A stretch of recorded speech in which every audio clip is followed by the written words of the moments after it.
السلام علیکم ورحمۃ اللہ وبرکاتہ۔ بسم اللہ الرحمن الرحیم، والصلاة والسلام علی رسولہ الکریم وعلی آلہ واصحابہ اجمعین۔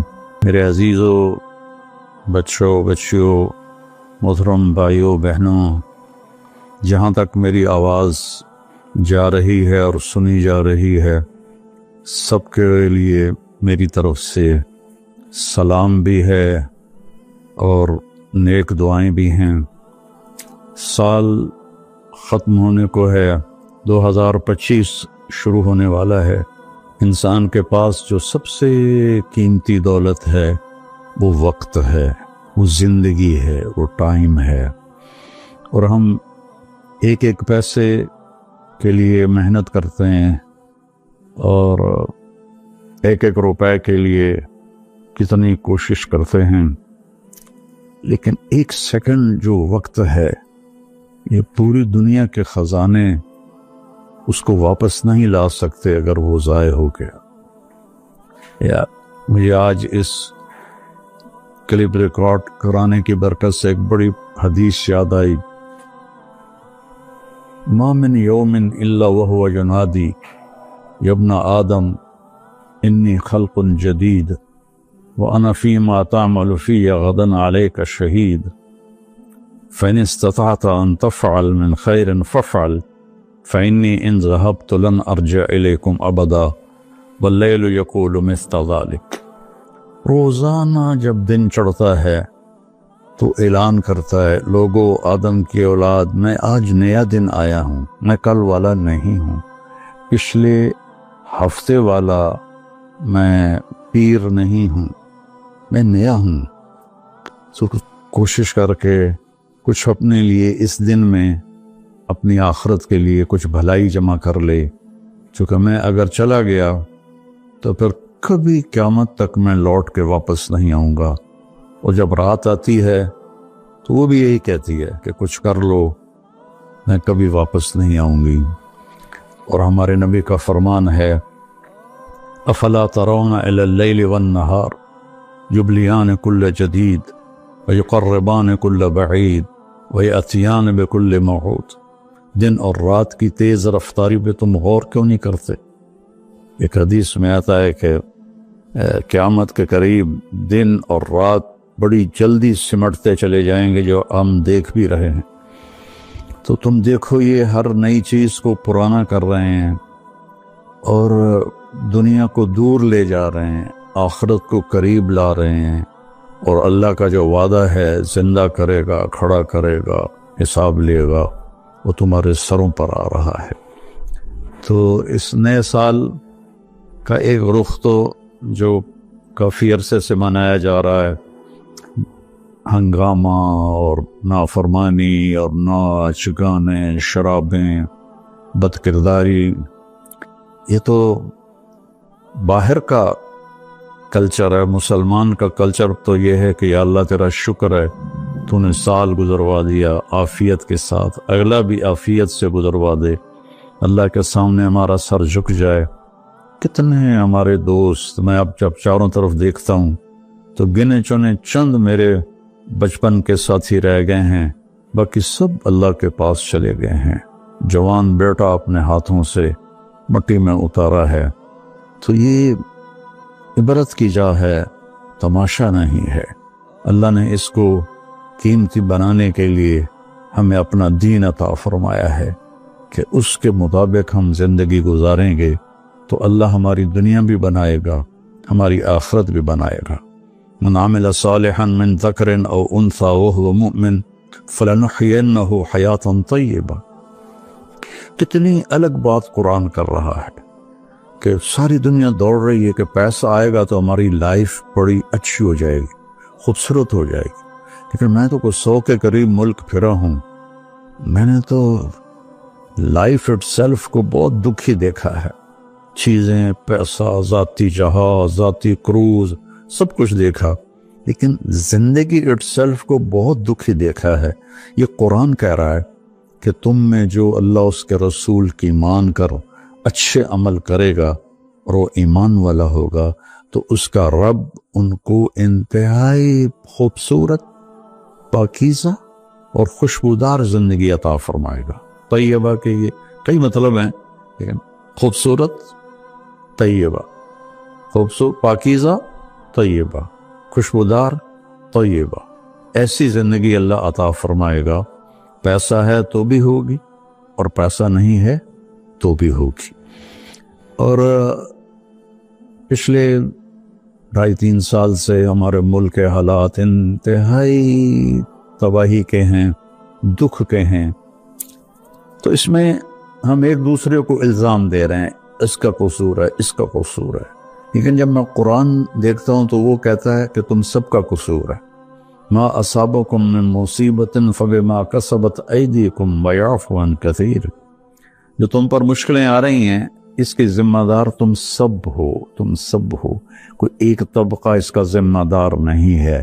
ریڑھی والے سے لے کر بادشاہ تک کو اللہ تعالیٰ کہہ رہا ہے، اور جھاڑو دینے والی سے لے کر شہزادی کو اللہ تعالیٰ کہہ رہا ہے کہ تم سب کی وجہ سے اللہ کی طرف سے تم پر حالات آ رہے ہیں، اور ابھی تمہیں بہت سارے تمہاری خطائیں معاف کر دیتا ہوں۔ تو ہم سب کو اگر اپنے ملک کو سنوارنا ہے اور آخرت کو سنوارنا ہے تو ہم اپنی ذات سے شروع کریں کہ میں اپنے اندر سے برائی ختم کروں، جھوٹ کو، بدماشی کو، ظلم کو، نافرمانی کو۔ 2 گناہ ایسے ہیں جن کی سزا دنیا میں شروع ہو جاتی ہے، موت کے بعد وہ الگ ہے۔ ایک ماں باپ کو دکھ دینا، ان کی نافرمانی کرنا اس درجے کی کہ وہ دکھی ہو جائیں، اور ایک ظلم کرنا، یہ 2 چیزیں اللہ تعالیٰ یہیں سے شروع کر دیتا ہے حساب کتاب۔ تو ہم سب مل کر اپنے ملک کو ظلم سے پاک کریں، جھوٹ سے پاک کریں، دغابازی، فریب سے پاک کریں، بد کرداری سے پاک کریں، اور جو بہت زیادہ بے حیائی ہے اس سے پاک کریں، اور اپنے اللہ کی بارگاہ میں جھک کر توبہ کریں، معافی مانگیں۔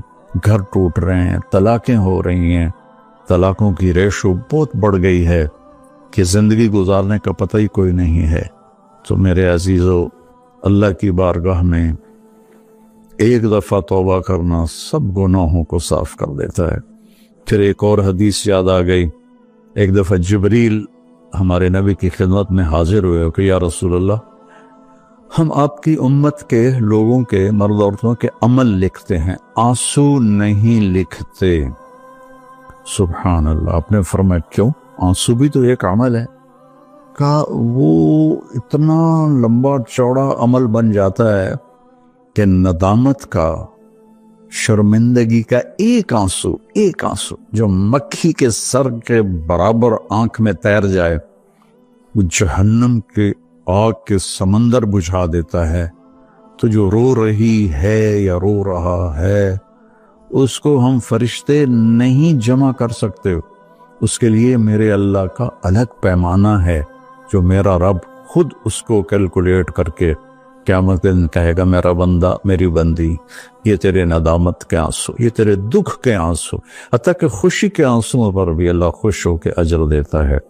تو ہم اللہ کی بارگاہ میں توبہ کریں اور اس کی بارگاہ میں جھک کر اللہ سے مانگیں کہ یا اللہ، چونکہ زمین آسمان پر بادشاہی تو اللہ کی ہے، یہاں حکم تو اللہ کا چلتا ہے، ڈنڈے کا نہیں چلتا، اللہ کا چلتا ہے، اور اللہ جب خیر کا ارادہ کرتا ہے تو إِن يَمْسَسْكَ اللَّهُ بِضُرٍّ فَلَا كَاشِفَ لَهُ إِلَّا هُوَ، میں اگر تم پاکستان والوں کو مصیبت میں ڈال دوں یا پوری دنیا کو، تو کوئی ہے کہ اسے کوئی ہٹا کے دکھا دے؟ وَإِن يُصِبْكَ بِخَيْرٍ، اور اگر میں عرشوں سے فیصلہ کر دوں کہ ہاں بھائی پاکستان کو مثالی ملک بنا دو، دنیا کو مثالی دنیا بنا دو، فَلَا رَادَّ لِفَضْلِهِ، تو پھر دنیا کی کوئی طاقت، کوئی اسکیم نہیں ہے کہ جو میرے فضل کو روک سکے۔ تو میرے عزیزو، ایک دفعہ زندگی ملی ہے کبھی، تو ہم اپنے اللہ کو راضی کر لیں۔ ایک اللہ کو ماننا یہ سب سے بڑی عبادت، لا الہ الا اللہ، کہ اللہ ایک ہے، اس کے سوا کوئی مدد والا، عبادت کے قابل، مدد کے قابل کوئی بھی نہیں سوائے اللہ کے۔ جو حی قیوم ہے، جس پر موت نہیں آتی، جس پر بڑھاپا نہیں آتا، جو کسی چیز کا محتاج نہیں ہے۔ اللہ کے سوا ایاک نعبد و ایاک نستعین، صرف تیری بندگی اور صرف تجھ سے مدد مانگنا۔ تو اللہ نے سورہ فاتحہ میں کہہ دیا ہے، لیکن کوئی پتھروں کے آگے جھک گیا، کوئی قبروں پہ جھک گیا، کوئی کہیں جھک گیا۔ بھائیو اللہ کے سامنے جھکو۔ وَإِذَا سَأَلْتَ فَاسْأَلِ اللَّهَ وَإِذَا اسْتَعَنْتَ فَاسْتَعِنْ بِاللَّهِ، جب مانگو تو اللہ سے، سوال کرو تو اللہ سے، مدد چاہو تو اللہ سے۔ وہ نحن اقرب الیہ منکم من حبل الورید، ہم تمہاری شاہرگ سے زیادہ تمہارے قریب ہیں۔ ادعونی استجب لکم، جب پکارو گے میں جواب دوں گا، سنوں گا۔ اور محمد الرسول اللہ، کہ محمد صلی اللہ علیہ وسلم اللہ کے آخری رسول ہیں۔ ہم موسیٰ علیہ السلام پر بھی ایمان لائے ہیں، ہم عیسیٰ علیہ السلام پر بھی ایمان لائے ہیں، اور آخری نبی ہیں محمد مصطفیٰ صلی اللہ علیہ وسلم، ان پر بھی ایمان لائے ہیں۔ جو موسیٰ علیہ السلام کی نبوت کا انکار کرے وہ غیر مسلم ہو جاتا ہے، جو عیسیٰ علیہ السلام کی نبوت کا انکار کرے وہ غیر مسلم ہو جاتا ہے۔ لیکن اسلام کی تکمیل ہے کہ محمد الرسول اللہ، اللہ کے آخری رسول ہیں محمد مصطفیٰ صلی اللہ علیہ وسلم، ان کے بعد کوئی نبی نہیں ہے۔ جو بھی دعویٰ کرے گا وہ غلط دعویٰ کر رہا ہے۔ تو میرے بچوں، میرے بیٹیوں، میرے بیٹوں، میرے بھائیوں، میری بہنوں، ففروا الی اللہ، آئیں ہم سب اللہ کی بارگاہ میں جھکیں اور توبہ کریں، تاکہ ہمارا یہ نیا سال عافیت کا ہو، سلامتی کا ہو۔ اگر جانے کا فیصلہ اللہ کی طرف سے ہے تو ایمان پر ہو، سلامتی کے ساتھ ہو۔ اگر زندگی ہے تو وہ بھی صحت سلامتی کے ساتھ ہو، اور اللہ ہمارے ملک میں محبتیں پیدا فرمائے، نفرتوں کو ختم فرمائے۔ سب سے زیادہ مجھے تکلیف ہوتی ہے جب مذہب کے نام پر نفرتیں پھیلائی جاتی ہیں اور ایک دوسرے کی گردنیں کاٹی جاتی ہیں۔ اللہ کے واسطے اس فرقہ واریت سے نکلو اور اپنے آپ کو مسلم بناؤ۔ ہم مسلم ہیں، شیعہ سنی ہمارا تعارف نہیں ہے، وہابی بریلوی دیوبندی ہمارا تعارف نہیں ہے۔ ہمارا تعارف ہے هو سماکم المسلمین من قبل، اس نے تمہارا نام رکھا ہے مسلمین۔ اختلاف کرو، فیصلہ ایک دن ہو جائے گا۔ یہاں ترازو ہم اپنے ہاتھ میں نہ لیں، درگزر کریں، معاف کریں، محبتیں پھیلائیں، اپنے کاروبار سے جھوٹ کو، سود کو، دھوکے، فراڈ کو نکالیں، نشوں سے بچیں۔ ایک آیت آپ کو سنا کے ختم کرتا ہوں، وَسَقَاهُمْ رَبُّهُمْ شَرَابًا طَهُورًا، کہ جنہوں نے دنیا میں ان نشوں سے اپنے آپ کو بچایا اور اللہ تعالیٰ کو راضی کیا، تو ان میں سے ایک کا مقام یہ ہے کہ سقاہم ربہم، ان کا رب خود انہیں شراب طہور پلائے گا۔ اور وہ کہیں گے یا اللہ آپ تو اتنے بڑے رب ہیں، آپ ہمیں پلا رہے ہیں، تو اللہ فرمائیں گے ان ھذا کان لکم جزاء وکان سعیکم مشکورا، یہ تمہاری محنت کا صلہ ہے جو تم نے دنیا میں صبر کیا، آج اپنے رب کی بارگاہ میں تمہارا رب تمہیں پلاتا ہے۔ وہ کیا اعلیٰ مقام ہوگا۔ اللہ تعالیٰ جتنے بھی گناہ ہیں مایوس نہ ہوں، پریشان بھی نہ ہوں، فکر مند بھی نہ ہوں، صرف توبہ کریں، صرف توبہ کریں۔ یہ کہنا ہے کہ اللہ آپ بھی معاف کر دے گا، آپ خود سوچو شمر اور حسین برابر پھر ہو جائیں گے؟ کوئی انصاف بھی تو کوئی چیز ہے؟ آل رسول کا خون پانی کی طرح بہہ جائے اور دونوں ایک ہی ترازو میں بیٹھ جائیں، ہے کوئی عقل میں آنے والی بات؟ ہے کوئی انصاف کی یہ بات؟ اللہ پہ معاف کرے گا، اللہ بڑا غفور رحیم، اللہ پہ معاف کرے گا، اللہ معاف کرے گا، لیکن توبہ شرط ہے، توبہ شرط ہے۔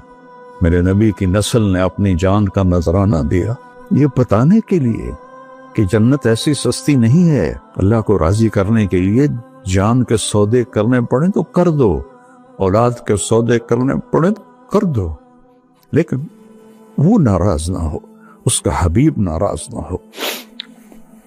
مہربان ہے، میں ایک لفظ بولوں یا اللہ مجھے معاف کر دے، میرے ہزاروں سال کے گناہ اللہ ایک لمحے میں کہتا جا میرا بندہ معاف کیا، پلٹ کے پوچھتا بھی نہیں کہ دوبارہ تو نہیں کرو گے، پھر ہو جائے تو پھر توبہ کر لو، پھر توبہ کر لو، پھر توبہ کر لو۔ اللہ غفور رحیم ہے، آؤ بھائی ہم سب اہل وطن اور سارے مسلمان اللہ اور اس کے رسول کی طرف لوٹیں تاکہ ہماری دنیا بھی بنے اور آخرت بھی۔ السلام